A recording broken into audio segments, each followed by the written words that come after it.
괴롭습니다. 고통이 하도 심하여 눈에서는 진물이 나고 몸은 말을 듣지 않습니다. 정말 탈진한 상태입니다.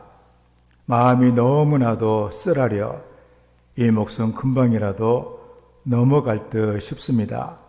하도 많이 울고 또 울어 이 목숨이 잦아질 것만 같습니다. 너무나 괴로워 이제는 힘이 다 빠져나간 듯하고 고통이 하도 심하여 뼈 마디마디가 녹아내린 듯 싶습니다. 참 우리가 이 두 절만 우리가 이렇게 봐도 이거 참 내가 봐도 아주 너무한 것 같다. 얼마나 힘들고 괴로우면 이렇게 얘기를 할까? 너무나 괴롭다. 눈에서는 막 진물이 나고 몸도 말을 듣지도 아니하고 지금 탈진을 했고 마음이 너무나 쓰라리고 금방이라도 목숨이 넘어갈 것 같고 하도 많이 울고 또 울어가지고 목숨이 끊을 것 같은 생각, 너무도 괴로워가지고 힘이 다 빠져나간 듯하고 뼈마디가 녹아내린 듯 같다. 뒤에 보면은 나는 사람들이 나를 죽은 자 같이 생각을 하고 내 인생이 깨진 그릇과 같다고 이렇게 아무도 눈여겨보지 않는 이렇게 비참하고 처량한 그런 가운데서 그래도 하나님을 의지하고 하나님께 매달리고 기도하는 그 성도의 모습을 통하여서 정말로 위대한 성도가 누군가, 우리가 어떤 길을 걸어가야 될 것인가 하는 우리 중요한 신앙의 교훈을 여기서 우리가 배우게 됩니다. 민노아라고 하는 선교사님이 계십니다.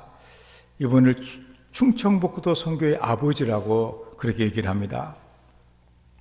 한국어로 이름을 한국명으로 바꾼 이름이 민노아라고 하는 그런 이름이에요.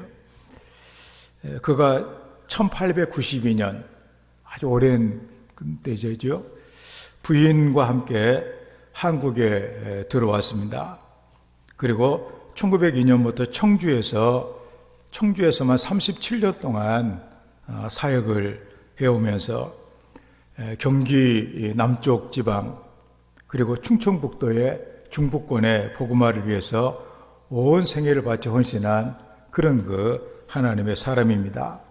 당시 청주에는 경기 남부에 거기 죽산이라고 하는, 지금은 옛날에는 굉장히 컸던 모양이 지금은 면 소재지거든요. 그 죽산에 오천보, 문성심, 오상근 이 세 사람이 행상을 하러 죽산으로 갔다가 붕괴를 사경에 참석해가지고 예수를 믿게 됐어요. 그리고 돌아와가지고 충청북도에다가 교회를 세웁니다. 첫 번째 충청북도에 세워진 교회 이름이 신대리 교회예요. 그래서 이제 거기서 이제 교회를 세우니까 사람들이 모여 이렇게 들었거든요. 그래서 선교사님을 파송을 하게 돼 있는데 바로 이 민노아 선교사가 청주에 파견을 받고 거기서 사역을 하게 되어지는데, 거기서 이제 첫 아들을 낳았는데 8개월 만에 세상을 떠나요. 그래 한국에다가 그를 묻게 됩니다. 둘째 아들을 낳았는데 하루 만에 세상을 이렇게 떠났습니다. 그리고서는 1년 뒤에 아내마저 세상을 떠나가지고 함께 저렇게 양화진 선교사 모여에 가서 보면 참 사람들을 숙연하게 하는, 태어난 해 바로 죽는 그런 저 내용을 보면서 이렇게 한국에 와서 고생하고 복음을 전했던 이런 분들의 헌신을 통해서 참 우리가 예수를 믿고 생각하면 참 숙연해지고 눈물이 나는 그런 장면이기도 합니다. 참 얼마나 힘이 들었을까 생각을 해보는 것이죠. 아마도 내가 선교하러 왔는데 하나님이 너무 심한 것 아니냐 이런 생각을 할 수도 있는 그런 상황이죠. 사람들이 그에게 수군거렸습니다. 아니 예수님이 복음이라고 하더구만, 예수를 믿으면 복받는다 하더구만, 저 선교사에게 가정의 형편을 보니까 전혀 아닌 것 같은데. 그랬을 때 이 질문에 대해서 그는 찬송시로 대답을 합니다. 그 찬송이 바로 우리가 즐겨 부르는 찬송가 96장이에요. 예수님은 누구신가? 우는 자의 위로와 없는 자의 풍성이며 천한 자의 높음과 잡힌 자의 노임되고 우리 기쁨 대신에 예수님은 누구신가? 약한 자의 강함과 눈먼 자의 빛이시며 병든 자의 고침과 죽은 자의 부활되고 우리 생명 대신에 예수님은 누구신가? 추한 자의 정함과 죽을 자의 생명이며 죄인들의 중보와 멸망자의 구원되고 우리 평화 대신에 예수님은 누구신가? 온 교회의 머리와 온 세상의 구주시며 모든 왕의 왕이요 심판하실 주님 되고 우리 영광 대신에.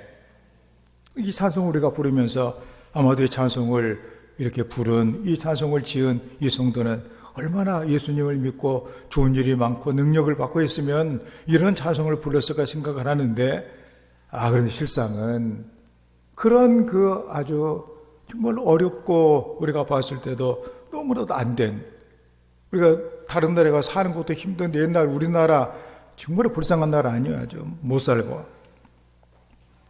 하나님이 전혀 이해가 되지는 않았지만, 인간의 머리로는 전혀 이해가 되지 않는 하나님.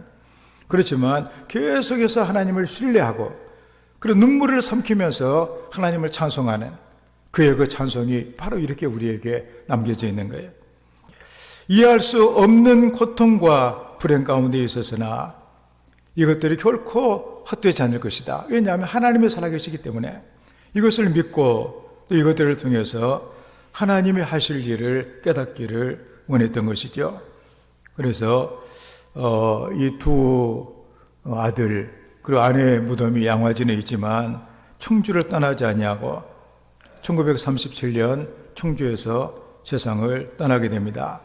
그는 작은 흉상 하나도 없이 기념관도 없고 오로지 초라하게 돌아다니고 있는 아까 봤던 그 사진 딱 한 장 그거 남겨놓고 있지만, 그렇지만 우리가 지난 시간에 들었던 것처럼 참 이 민노와 선교사야말로 큰 용사로 하나님의 십자가의 군병으로 복음을 전하는 이런 하나님의 사람으로 우리에게 교훈을 주고 있고, 그를 우리가 생각할 때마다 믿음이 무엇인가, 이 세상을 우리가 어떻게 살아야 되는가 하는 새로운 마음을 갖게 되는 것을 우리가 깨닫게 됩니다. 우리가 오늘 읽은 시편 31편, 그 다윗이 정말로 심한 고통 중에서 나는 죽은 자 같고 나는 깨진 나는 그릇과 같다, 이렇게 처참한 그런 가운데서라도 하나님께서 자기를 포살펴 주시기를 자비를 호소하는 이런 우리가 탄식시라고도 하고 비탄시라고도 하는 것이 중에 하나입니다. 그런 가운데 그는 우리 속에서 보는 것이 무엇이냐, 하나님에 대해서 전폭적으로 하나님께 맡기고 있다는 사실이에요. 하나님을 의지하고 있다는 사실입니다. 이런 하나님을 의지하는 것이 얼마나 어려운 일이에요. 탕자에 비해서 여러분들 봤다시피 탕자가 아버지를 떠나가지고 그 살이 좀 어려우면 아버지께 금방 가야 될 거 아니에요. 그런데도 불구하고 그는 돼지가 먹는 귀염 열매로 돼지 밥을 먹고 살 때까지 그는 아버지께로 갈 생각을 안 했다 그러니, 돼지밥이 떨어지니까 그때 아버지를 찾아간 거 아니에요. 이게 바로 인간의 모습이에요. 하나님을 의지하는 것이 쉬운 일이 아닙니다. 극심한 어려움과 고난 가운데서 내 자신을 하나님께 맡길 수 있는 이런 믿음을 우리는 가져야 되겠다, 그런 얘기입니다. 우리 9절에 있는 그 내용을 우리가 이렇게 보게 되면, 내가 고통 중에 있사오니, 고통 중에 있다. 현대 번역으로는 이 몸을 어여삐기 너무나 괴롭다. 고통 중에 너무나 괴롭다. 이렇게 안전하고 편안한 이런 거 넓은 곳이 아니라 너무도 고통스럽고 괴로운 좁은 곳으로 자기의 삶을 묘사하고 있습니다. 다윗은 고통과 현실에 당당하게 맞서면서 하나님의 손길이 여전히 살아있다, 주님의 오른손은 여전히 들려있다, 이것을 믿고 하나님께 기도를 하고 있습니다. 기도를 한다는 것은 뭐냐? 믿음이 있다는 얘기예요. 하나님을 의지하고 있다는 사실입니다. 그러므로 우리가 어느 때 어느 순간에라도 하나님께 자신을 맡기고 기도할 수 있는 사람은 위대한 신앙의 사람이에요. 그러면 다윗이 고통 중에서 어떤 간구를 하나님께 아뢰고 있는가 하는 것을 보면서 우리도 이런 기도를 하나님께 드릴 수 있는 우리 성도들이 되어야만 하겠습니다. 첫째로 내게 은혜를 베풀어 달라고 기도하고 있습니다. 9절의 말씀에 여호와여 내가 고통 중에 있사오니 내게 은혜를 베푸소서. 내가 근심 때문에 눈과 영혼과 몸이 쇠하였나이다. 약해졌다. 눈도 안 보이고 영혼도 약해지고 몸도 약해지고 만신창이가 되었다 그런 얘기죠. 그러니 은혜를 베풀어 달라 그런 얘기입니다. 그 다음에 현대 번역은 여호와여 이 몸을 어여삐 여기소서. 저 은혜를 베푸소서가 왜 어여삐 여기겠니? 우리가 그렇죠. 예쁘게 봐주세요. 예쁘지 않아요. 그냥 하는 집마다 꼴이 사납고 미운 짓 하고 그렇지만 예쁘게 봐주세요. 하나님께 내가 형편이 없지만 그래도 나를 좀 예쁘게 하나님 봐주시면 안 되겠냐고 하는 것 아니에요. 너무나 괴롭습니다. 고통이 하도 심하여 눈에서는 진물이 나고 몸은 말을 듣지 않습니다. 탈진한 상태입니다. 그러니 여기 은혜를 베풀어 달라, 불쌍히 여겨달라 그런 얘기죠. 허물과 연약함을 가진 이 다윗은 그 하나님의 어떤 그 구원을 기대를 한다든지 하나님께 해로운 것이 있어가지고 아니 이거 했으니까 좀 하나님 나도 좀 이렇게 해주면 안 되겠냐고 그렇게 얘기할 만한 하등 자신감도 없어요. 그냥 하나님 앞에 고개 숙이고 그냥 울면서 하나님 나를 좀 불쌍히 봐주시면 안 되겠냐고, 내가 정말 하나님 앞에 미운 존재지만 좀 더 예쁘게 하나님 나를 좀 봐주시면 안 돼. 이게 바로 은혜를 베푸는 이 말에 포함되어 있는 그런 말입니다. 우리는 정말로 우리가 부족하고 연약하고 하나님 뜻대로 살지를 못하는 가운데 때로 많은 낙심과 좌절이 있지만 그래도 하나님을 의지하면서 그래도 하나님의 은혜를 구하는, 하나님의 은혜를 간구하는, 불쌍히 여겨달라고 나를 좀 그래 좀 봐주시라고 하나님께 기도할 수 있는 이런 성도가 되어야만 하겠습니다. 왜냐하면 하나님의 은혜가 임하면 어떤 내 형편에서라도 거기에 바로 생명의 이런 거 놀라운 그런 약동이 있기 때문이에요. 가끔 제가 인용한 이지선이라고 하는 그 자매가 있잖아요. 지금은 대학교 교수로 학생들에게 이제 가르치고 있는 그런 사람인데, 대학교 4학년인가 졸업을 할 때 교통서 뒤에서 그냥 이런 SUV 차가 조그만 차를 들이받아가지고 자기 차가 불이 나가지고 저렇게 된 거예요. 그냥 얼굴이 다 망가지고 몸도 다 망가지고 이제 그래도 이렇게 살았습니다. 그래서 하나님 앞에 그래도 살려준 것을 감사하면서, 그래서 그때 쓴 책이 뭐냐면은 치서나 사랑의 그런 책을 썼거든요. 그런데 이제 10년이 벌써 지난 모양이에요. 10년 만에 또 다시 새롭게 치서나 사랑의 그 책을 이렇게 출간을 했습니다. 그래서 그 여자로서 얼굴이 저렇게 됐다고 하는 것은 사실 그 어려운 일이잖아요. 우리가 얼굴 몸만 조금만 이렇게 눈꺼풀 수술을 잘못해도 이렇게 망했다고 하고서 어디 못 나가겠다고 그러고 하고 있는 그런 입장에서 저렇게 됐다고 하면은 얼마나 젊은 나이에 그것도 얼마나 힘이 많이 이렇게 들었겠어요. 그래서 얼굴과 몸은 화상으로 완전히 일그러졌지만 그래도 자기가 지금 누리고 있는 행복을 얘기하자면 저렇게 얼굴이 온전했을 때보다도 훨씬 더 행복하다고 얘기를 해요. 그런 얘기를 그렇게 하니까 그런 것이 아니라 정말로 그렇다고 그런 얘기를 합니다. 비교가 안 된다고 그래요. 저처럼 타버린 나에게 하나님께서 화관을 씌워주셨다. 그런 고백을 합니다. 바로 은혜의 힘을 말해주고 있는 것이죠. 그러니까는 자기의 이 엄청난 고통보다 더 큰 은혜가 자기 인생을 덮었다 그러니. 우리도 어려우면 어려울수록 하나님의 은혜가 더 커야 돼요. 그 하나님의 은혜가 우리를 덮어야 된다. 그런 얘기입니다. 그는 이런 고백을 합니다. 저도 사람이고 저도 여자입니다. 여자들 마음은 그렇거든요. 그러면서 이제 저기 밑에 있는 까만 글씨로 되는 거 저 얘기가 나오는데, 미용실에서 앞머리가 조금이라도 내가 생각한 것보다 짧게 잘리면 거울을 볼 때마다 앞머리를 잡아당기면서 그 미용실 갔던 것 후회하고 속상하는 마음이 여자의 마음입니다. 한 달이면 다시 길어질 머리카락인데도 말이죠. 그런데 한 달이 지나도 1년이 지나도 변할 가망이 없는 얼굴을 보면서 제 마음 안에 평안함이 자리할 수 있었던 것은 은혜라는 말밖에는 달리 설명할 길이 없습니다. 그런 얘기. 은혜가 무엇인가를 잘 보여주는 그런 얘기죠. 저는 여자들이 머리 짧게 깎으면은 이제는 한 달 만에 할 거 이제 2달 만에 가면 좋겠구나, 이런 생각을 할 수도 있다고 생각을 하는데, 속상해가지고 자꾸 머리 내리면서 이거 너무 짧게 깎았네, 그러면서 속이 상하는 모양이에요.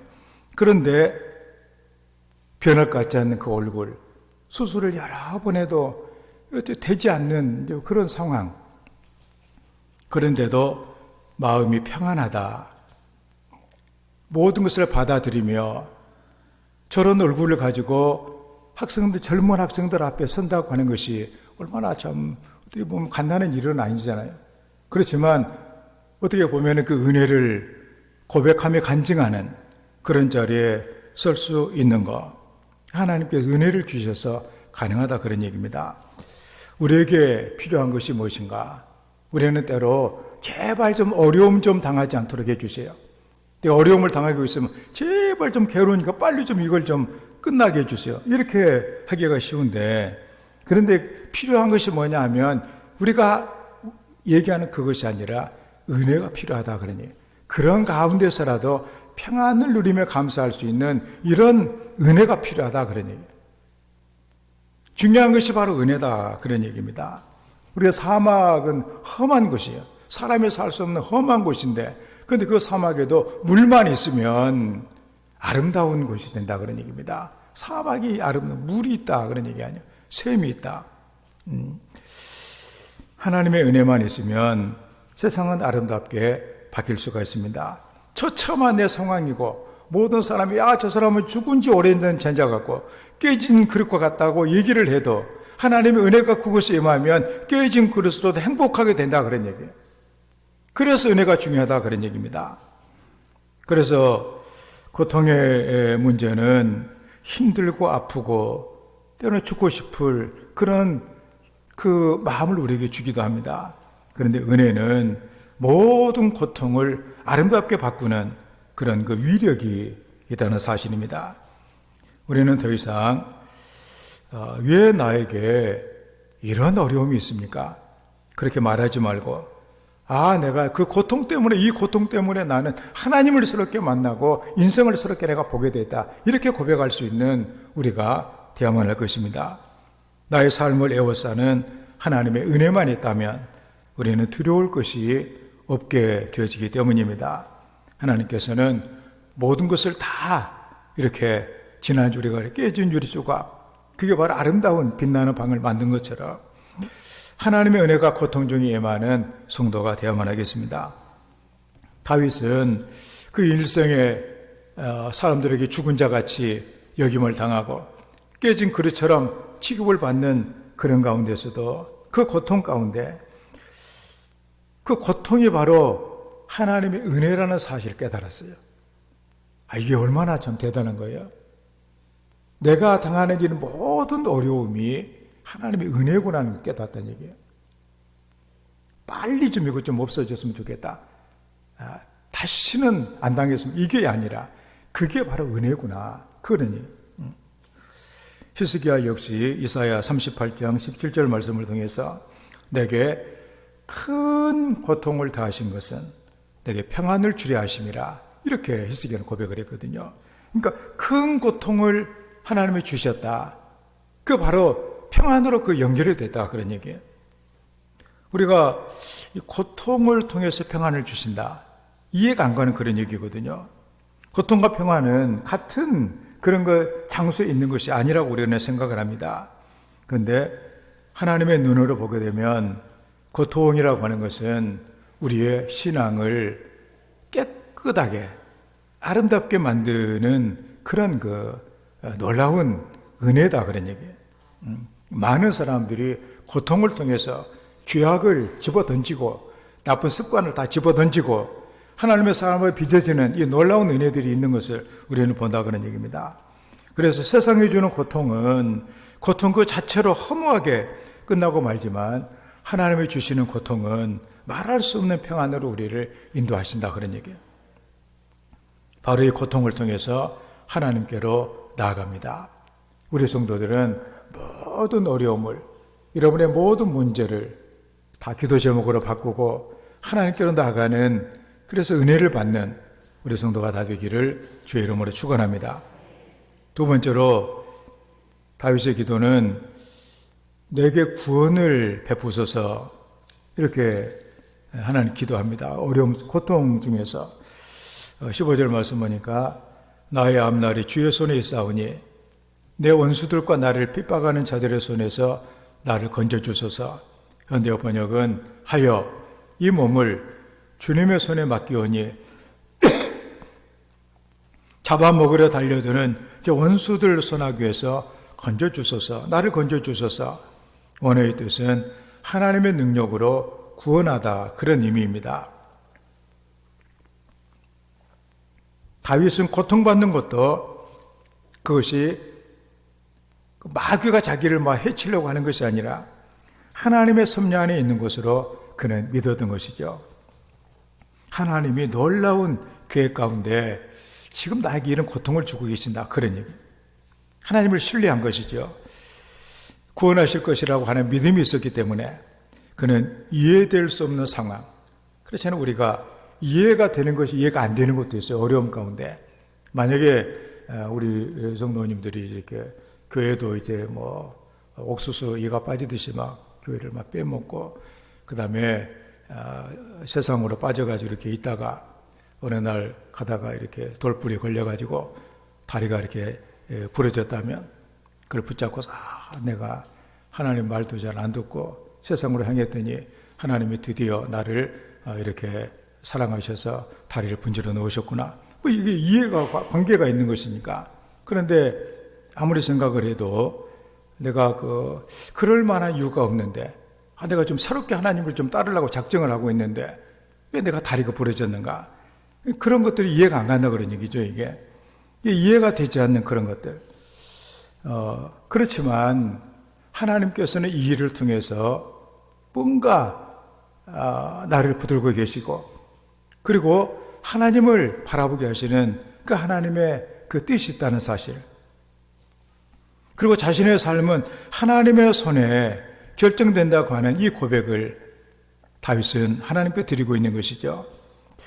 모든 것이 하나님의 뜻에 달려있다. 그런 하나님의 섭리를 믿는 신앙입니다. 원수의 손에 방치하지 아니하시고 하나님께서 언젠가는 나를 구원해 주셔서 하나님의 은혜가 안에 거하게 하신 하나님의 뜻이 있을 것이다. 그는 이렇게 믿고 있는 것입니다. 우리가 잘 아는 C.S. 루이스라고 하는 20세기에 가장 뛰어난 이런 작가이고 또 영성 이런 운동가인 C.S. 루이스를 알고 있는데 어느 날 그 교수에게 학생들이 질문을 했다고 합니다. 왜 하나님께서 우리를 광야길로 걷게 하는 것입니까? 하나님이 계신다면 왜 이런 고통을 주시는 것입니까? 그러니까 대개 세상에서 참 우리가 납득하기 어려운 것 중에 하나가 고통의 문제거든요. 이게 왜 하나님께서 이런 고통을 우리에게 주시는가? 예수를 믿는 사람들에게 왜 고통을 주시는가? 그것으로 우리가 망할 수도 있는데 왜 어려움을 우리에게 주시는가? 그런 얘기예요. 거기에 대해서 그는 이렇게 대답을 합니다. 광야와 사막이 없다면 또 인생에 그런 고통이 없다면 교만한 인생이 얼마나 더 교만한 해지겠느냐? 그들이 어찌 하나님을 찾고 하나님을 의지할 수 있겠느냐? 광야와 사막을 만났기에 그 고통을 겪고 있기에 하나님을 의지하는 것이고 하나님의 구원을 바라게 된 것이 아닌가. 그는 이렇게 고통의 문제에 대해서 얘기를 하고 있습니다. 오늘날에도 많은 사람들이 그냥 예수를 믿으라 그러면은 전혀 우리 흔히 말하는 씨알도 먹히지 않는 그런 그 사람들이 너무나 많아요. 왜냐하면 자기 나름대로 열심히 어려움 가운데서 노력하고 이렇게 해가지고 성공해가지고 돈도 벌고 가정도 이루고 사회 이름도 내고 다 했는데 또 무엇 때문에 예수를 내가 믿느냐 그런 얘기죠. 그런데 어떤 누구도 그가 당한 그 고통의 문제를 해결해 줄 수 없는 그런 상황에 빠져들어가게 되어졌을 때 모든 구원의 여망이 다 끝나게 되어졌을 때 그때에서야 하나님을 부르고 찾게 되더라 그러니 물론 안 한 사람도 있긴 합니다. 그렇지만 그런 가운데서 하나님 앞에 두 손 들고 항복하고 전부 여지없어서 이제는 손 들고 옵니다. 주님이 나를 외면하시면 나는 아무 데도 갈 데가 없습니다. 그 상태, 그게 바로 하나님과 직면하는, 대면하는 그 엄숙하고 아름다운 순간이 되지 않느냐 그런 얘기. 아까 우리가 탕자 얘기도 했지만 그 아버지 떠나가지고 자기 마음대로 인생을 행복하게 살 것이라고 생각을 하고 했지만 다 떨어지잖아요. 돈도 다 떨어지고 건강도 다 이제는 없어지려고 하고 할 것도 없고 죽게 생겼으니까 그래도 입에 풀칠이라도 하려고 돼지를 키우는 집에 가가지고 돼지가 먹는 음식으로 염려를 하면서도 그래도 아버지를 의지하지 않고 아버지께로 가지 않잖아요. 그 먹을 것이 딱 떨어지니까 이제는 내가 죽는구나. 죽게 되니까 아버지께 갔다 그런 얘기입니다. 그게 바로 인생이다 그런 얘기예요. 고통은 바로 하나님께로 우리의 눈을 향하게 하는 그런 구원을 향하게 하는 그런 위대한 힘이 있다는 사실입니다. 그래서 광야 같은 길은 혼자 갈 수 없는 그런 길입니다. 하나님의 도우심이 없이는 우리는 인생을 승리할 수가 없어요. 그러기에 하나님을 우리가 의지해서 구원을 얻어야 됩니다. 우리가 다윗 보면 사방이 다 적전이고 사방이 성벽이고 어떻게 합니까? 그렇지만 그는 우리가 전에 봤던 그 사무엘하 22장 30절에 있는 말씀, 내가 주를 의뢰하고 적진을 향해 달리며 내 하나님을 의지하고 성벽을 뛰어넘나이다. 그가 자기 힘이 있으면 그렇게 되겠어요? 하나님만 의지하니까 가능한 그런 일이 생겨나게 된 것이죠. 때로 소망이 없는 것 같은 고통 중에서도 그게 다가 아니다 그런 얘기죠. 우리의 모든 것은 하나님의 손에 있다 한 걸 기억하면서 이 믿음을 가지고 절망하지 아니하고 하나님만 나를 구원하실 수가 있다. 하나님의 구원을 간절히 구하면서 내 원수들과 나를 핍박하는 자들의 손에서 나를 건져주셔서 하나님의 구원을 기도하고 또 하나님의 손길을 경험하는 높이 들린 하나님의 오른손 여러분들을 구원해 주시는 은혜를 받는 성도가 되기를 주의 이름으로 축원합니다. 다음에 세 번째로 내게 사랑을 베풀어 달라고 기도하고 있습니다. 16절 말씀에 주의 얼굴을 주의 종에게 비추시고 주의 사랑하심으로 나를 구원하소서. 현대 번역은 주님이여 주님의 종인 이 몸을 바라보소서. 한결같은 주님의 그 애틋한 사랑으로 이 몸을 건져주소서 그렇게 했습니다. 그러니까 이 사랑으로 이 말은 하나님의 인자하신 성품, 변함이 없는 하나님의 그 사랑을 여기에 우리 헤세드라고 얘기하는 그런 내용이죠. 동시에 다윗은 하나님의 얼굴을 비추시고 그 자기를 바라봐 달라는 얘기죠. 하나님이 우리를 바라보고 있다면 우리는 절대로 실망하지 않을 충분한 이유가 된다 그런 얘기입니다.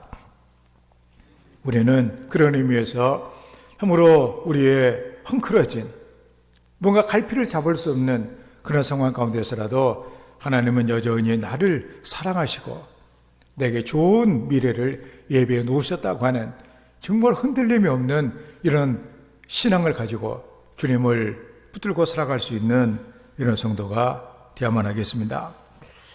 그 핸들리 모울이라고 하는 유명한 성경 교사가 있습니다.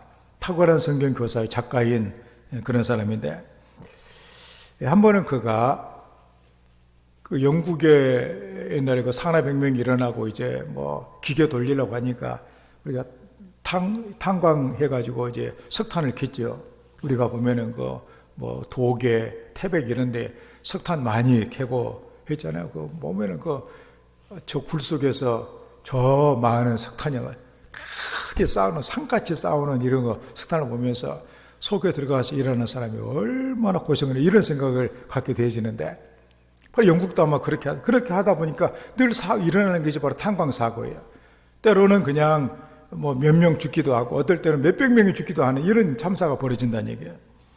그런데 한 번은 그가 탄광의 사고가 나가지고 그곳에 초청을 받게 됩니다.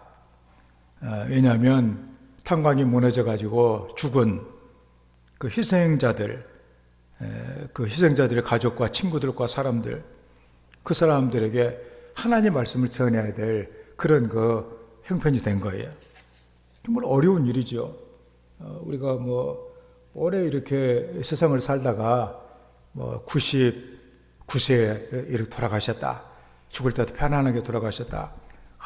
하나님이 받으셨다고 하면서 별로 그렇게 상주들도 그렇게 크게 슬퍼하지 않는 것 같고, 위로하라고 하는 사람도 그래도 목회자도 그냥 그래도 말씀 전하기 그렇게 어렵지 않거든요. 그런데 저도 전에 처음에 그냥 충청도에서 이렇게 목회했을 때 한 가정이 40대 초반의 가장이 중풍으로 쓰러져 가지고 완전히 이제는 엄청난 일을 누가 할 수도 없는 그런 거 아주 곤란한 상황에서 우리도 이제 예수를 믿어야 되겠다. 예수를 믿어가지고 제가 부임하고서 한 달도 안 될 때인데, 그래가지고 교회를 열심히 식구대로 다 나오고 있는데, 그 집 아들이 고등학교 2학년짜리고 학교에서 반장이고 생긴 것도 참 키높고 잘생기고 했는데, 그 선배들한테 맞아갖고 이렇게 죽었거든요, 이게. 그래가지고 아침에 나갔다가 저녁에 시체로 돌아오는데, 엄마가 막 그냥 울다가 또 기절하고 울다가 기절하고 막 그렇게 했는데, 저는 그래서 아이고 이 집이 이제 아마도 예수 믿기는 다 틀린 모양이다 그렇게 했는데, 그런 상황에서 저한테 장례를 집례를 해달라고 부탁을 해요. 내가 무슨 얘기를 할 것인가? 여러분들 무슨 얘기 하겠어요? 하나님의 뜻대로 안 믿는 사람 다 식구들도 다 옆에 있는 형제들 다 믿는 사람들인데, 그때 난감해가지고, 하여튼 장례를 어떻게 치르긴 했지만, 정말 난감했거든요. 그런데 오늘 이 사람, 핸들리 모레라고 하는 이 사람, 탄광이 무너져가지고, 거기 가서 이제 설교를 해야 되는데, 뭐라고 얘기를 할 것인가? 그래서 그는 여기 서 있는 저 얘기를 합니다. 저도 이 얘기를 들으면서 참 이게 은혜가 돼요. 우리는 왜 하나님이 이런 끔찍한 재난이 일어나도록 허락하시는지 이해하기가 힘듭니다. 그러나 우리는 그분을 알고 그분을 신뢰합니다. 그리고 모든 일이 오른쪽으로 귀결되리란 것도 압니다. 저는 어머니가 주신 오래된 책갈피를 갖고 있습니다. 이 책갈피는 비단으로 만들어졌습니다. 언젠가 한 번은 책갈피 뒷면을 보았더니 실들이 어지럽게 얽혀 있더군요. 얼핏 보면 큰 실수를 저지른 것 같았습니다. 그런데 책갈피를 뒤집어 반대쪽을 보니 거기에는 아름답게 수가 놓여 있었고 하나님은 사랑이시다라고 새겨져 있었습니다. 우리는 오늘 이 책갈피에서 실들이 얽혀 있는 쪽만 보고 있습니다. 그러나 언젠가는 반대쪽을 보게 될 날이 있을 겁니다. 그날이 되면 책갈피를 제대로 이해하게 되겠죠. 저는 제가 그때도 이런 내용을 알았으면 그때 이런 식으로 위로를 했으면 좋겠다 이런 생각을 들었는데, 저도 이제 우리 누나들이 결혼할 때 보면은 둥근 술을 놓고 할 때 보면은 앞에는 수가 나지만 뒤에는 얼마나 복잡한지 몰라요. 여러분도 다 알잖아요. 여러분도 뭐 시집 가려고 뭐 얼마나 많이 했겠어요. 그거 뭐 벽에도 복자도 새기고 뭐 또 여기도 하고 뭐 옷걸이에도 뭐 큰 거 걸어놓느라고 뭐 수도 놓고 많이 했겠죠, 그냥. 그런데 앞면을 보게 되면 아름다운 그림인데 뒷면을 보게 되면 복잡해가지고 무엇이 무엇인지를 모른다는 얘기예요. 그런데 이분 그 책갈피 반대 쪽만 지금은 보고 있는데 언젠가는 아름다운 그 쪽을 보게 될 날이 오게 될 거다. 우리는 가끔 비극에 부딪히고 절망에 빠질 때가 있습니다. 그때는 폭풍이 지나갈 때까지 우리는 하나님의 약속을 꼭 붙들고 우리는 잠잠히 있어야 되겠죠. 설령 겉으로 나타나는 현실이 정말 내가 알고 있는 진리와는 상당히 거리가 있는 것처럼 보인다고 할지라도, 그런데 우리는 모든 것이 합력하여 선을 이루시는 하나님의 사랑을 믿는 것이 바로 성도들의 모습이다, 그런 얘기. 참으로 오늘 이 말씀은 우리가 상당히 믿음으로 받아야 될 그런 그 내용들이 많아요. 다윗을 보면 그렇잖아요. 다윗의 일평은 얼마나 힘들어요. 그렇지만 뒤에 딱 그 일평생을 보면서 얼마나 아름다운 하나님의 돌봄의 손길을 우리는 보게 되느냐, 그런 얘기예요. 광야는 하나님의 사랑이 뚜렷하게 나타난 시기입니다. 이스라엘 백성들이 광야에서 하나님의 은혜를 많이 체험을 합니다. 하나님의 약속도 많이 받았습니다.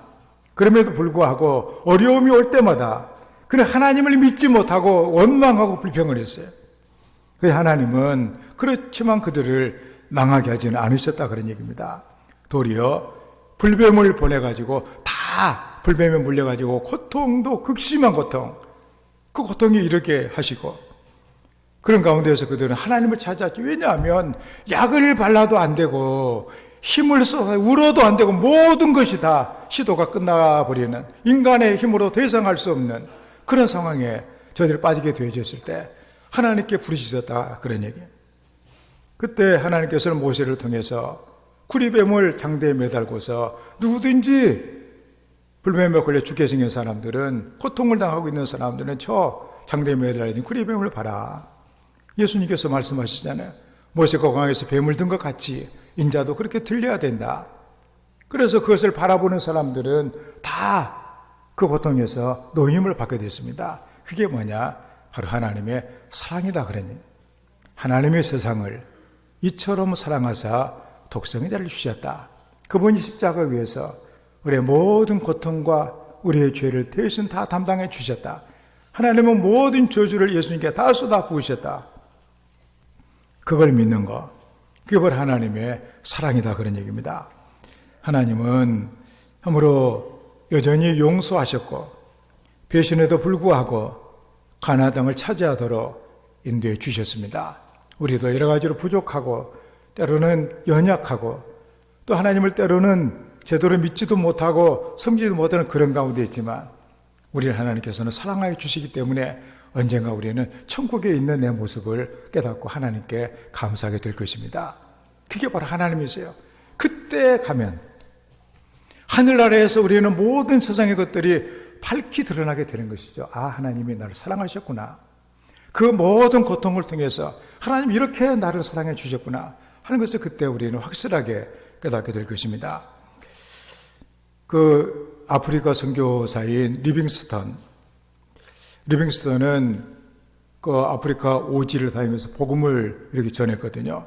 복음을 전한 것이 또 그에게는 또 탐험이 되기도 했습니다. 왜냐하면 그 당시에는 아프리카가 미지의 그런 세계였기 때문에 선교하러 가는 곳마다 새로운 탐험의 길이 열리는 그런 곳이 되기도 했거든요. 그런데 그의 전기를 보게 되면 탐험으로 다니는 사자에게 팔이 막 이렇게 물려서 떨어지기도 하고 엄청 고생을 많이 했거든요. 그러면서 열병에 걸리기도 하고 막 그 아프리카에서 얼마나 고생을 많이 했겠어요. 그런데 그는 항상 그가 깨닫고 붙들고 있는 것이 뭐냐? 바로 로마서 8장 28절에 있는 그 말씀. 우리가 알거니와 하나님을 사랑하는 자, 그의 뜻대로 부르심을 입은 자들에게는 그런 모든 것이 우리가 이해하는 일과 이해하지 못하는 일, 즐거운 일과 비극적인 일 모든 것이 합력하여 선을 이룬다. 이걸 늘 그는 묵상하면서 하나님은 결국 이 모든 어려움을 통해서 하나님의 선을 이루실 하나님이시다.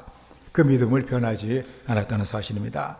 그러므로 예수를 믿는 사람은 어떤 고통의 순간에서라도 하나님에 대한 그 믿음을, 하나님을 의지하는 그 마음을 잃어버려서는 안 된다, 그런 얘기죠. 어떤 순간에서라도 하나님을 신뢰하는 그 끈을 놓쳐서는 절대로 안 된다, 그런 얘기입니다. 우리는 다윗이 이렇게 죽은 자같이, 죽은 지 오래된 자같이 깨진 그릇처럼 그렇게 취급을 받는 그런 상황 가운데서라도 하나님을 끝까지 붙들고 하나님께 기도했던 그 다윗을 우리는 오늘 다시 한번 바라보고 묵상하는 가운데 우리도 세상을 살면서 당하는 어려움들이 얼마나 많이 있습니까? 그런 가운데서라도 우리도 낙심하거나 원망하지 말고 은혜를 베풀어 달라고, 구원을 베풀어 달라고, 사랑을 베풀어 달라고 계속해서 하나님께 부르짖어 기도할 수 있는 이런 성도의 삶이 되기를 주의 이름으로 축원합니다.